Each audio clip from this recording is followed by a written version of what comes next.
Welcome back. In this video, we're going to be talking about caching. Caching means getting certain properties of an element in bulk instead of one by one.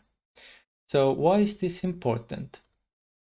So every time we get the property of an element, for example, the name property, then without caching, the script calls UIA for, hey, please give me the name property for this element. And UIA calls the application for the name property, and then the application answers with the name property to UIA, and that in turn communicates with our script. This first part here is very fast, but the second part is rather slow, and we want to avoid these calls as much as possible. So if we were getting the name property and the type property, then we'd have to go through this chain twice if we weren't using caching. However, with caching, we can tell UIA to ask for both the name and the type properties at the same time, which means we can do these two chains with only one chain of calls. Here again, I have a simple script activating the calculator window and getting the number 6 element, and it gets the element's name and prints it here. So this isn't using any caching at all. And we have seen in the previous videos that these element from handle and find element calls all have this cache request or optional argument. This cache request takes a cache request object. So we can create this by using uia.createCacheRequest. And in this cache request, we can specify all the properties, patterns which we want to cache, and also how many elements we want to cache and how exactly we would go upon doing that. So in this case, for example, we want to cache the name property. So I will use the array notation here because we can specify these properties inside an array. If we wanted to cache two properties, we'd simply add these to the array. And this creates the cache request object, which we can in turn give to the element from handle or the find element. So let's add this cache request. And now we can first check for the normal property, normal name property, which in this case is calculator. And now we can also access the cached name property, which means the name has already been prefetched and this isn't calling the application anymore. It's only asking from UIA. And if we deleted these for a moment and tried to get the cache request without previously using the cache request object, then we see that we get an error. Here we cached only one property and no patterns. And with the third argument, we can specify the scope. So the default tree scope of the caching is element, which means that if we ask for element from handle, then it gets the element and it caches only that element. So for example, any other element doesn't have the name property cached.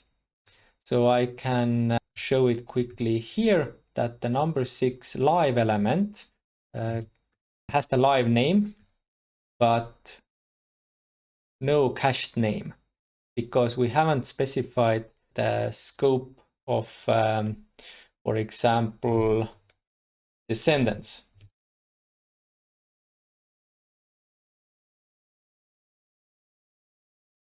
And even then, it doesn't work because we only cached for this window element, but with find element, we aren't using the cache request, which means the result isn't being cached. So we can fix that by using the default tree scope, but adding the cache request also to the find element call, which is the last argument. So now it also gets the cache name. And we don't have to actually use the cache request in this element from handle call because we are using it in the find element call. So I've been sometimes referring to an alive element and cached element. When using caching, we can either retain also the normal properties, the so-called alive properties, where we call to the application itself. So in this case, we have cached the name property. However, if we use the live normal name property, then it still gets the property from the application itself. If we were to change the mode of the cache request to UIA.automation element mode.none, then in this case, we wouldn't get access to the live element any longer. So I'm going to show that this throws an error now because we can't access any of the properties that we haven't cached. So we cannot get the type, we cannot click the element, we can't do anything other than what we have already cached. So this automation element none causes that to happen. And why this can be useful is that if we only want to read the properties and do nothing with the element, then this saves us time because UIA doesn't have to get the whole element with all its properties and whatnot. It can only get the cached properties we wanted and nothing else. So it is faster. And I can show that if we access the cached name property, then we do get the name. If we were to try to get the cache type, then we don't get it because we haven't added the type. So this example only caches the type after finding the element. Another way we could do this is we could cache the whole tree beforehand. So we can use element from handle with the cache request, and let's set the tree scope to descendants. And this means that now we have already cached all the elements. And since we are not getting the live elements, then we cannot find the number 6 button here any longer. So if I tried this, then we see that this find element call through the error. This is because all the elements in the return cached element are cached with name and type properties. And find element needs a live element to perform the search. So in this case, we can actually use find cached element to search in the cached tree. Now we see that we can get the cached name and the cache type because all the descendants in the calculator window have already been cached. This makes all the searches very fast. We can also filter for certain elements. So for example, we can specify that we only want button type elements to be cached in this tree. So this means that no other elements will be returned in this tree that we get. And if we search for the number 6 element, then we still find it because it's a button type element. However, if we were to filter only for menu item elements, then it doesn't find it. And if we wanted, we could simply loop through the elements in the cached children. Because if we are only getting button type elements, then we know that the button cannot have any children. So here we will get a flat tree of only buttons. So let's output debug all the names and see what we found. So here we see that we got all the buttons, and we got these from the cached children property. There are cached variants for most methods and properties UIA has. So for example, we can also use cached element from path to get from a cached tree. We cannot use a wait element because a cache doesn't change unless we update the cache.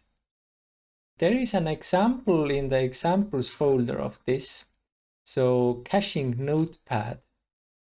Here we see that if we type something in notepad, then the tooltip doesn't change. And if we refresh it with F5, which calls build updated cache, then in this case, the property updates. And I press F5 again, and it updates. So build updated cache returns a new element with an updated cache. The cache request can be the same, or it can be a new cache request.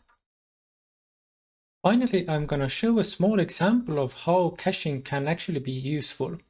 So here I have a small speed test using the calculator application.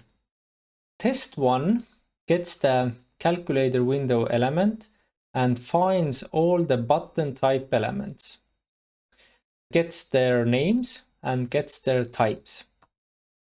And the second test uses a cache request. It doesn't get the live element, and it filters for only the buttons. So now we can use element from handle with the cache request, and then we loop through the cached children and get the cached names and the cached types. So let's see what the result is. Without caching, it took about 50 milliseconds each time to get all the button type elements and their names and types. With caching, it only took about 42 milliseconds. So it was certainly faster. However, it wasn't that much faster. We can try it in another application. For example, Google Chrome. We can try to find all the link elements with their names and values. And we can use the same method of caching, name, value, and only the link type elements. So let's try this out. Takes a little bit of time. So here we see the results that without caching, getting all the links took about 400 milliseconds.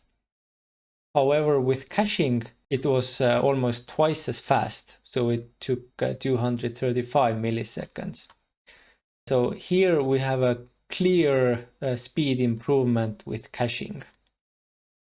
All right, this is it for now. And in the next videos, we're gonna take a look at how we can use UIA to create actual applications. See you in the next one.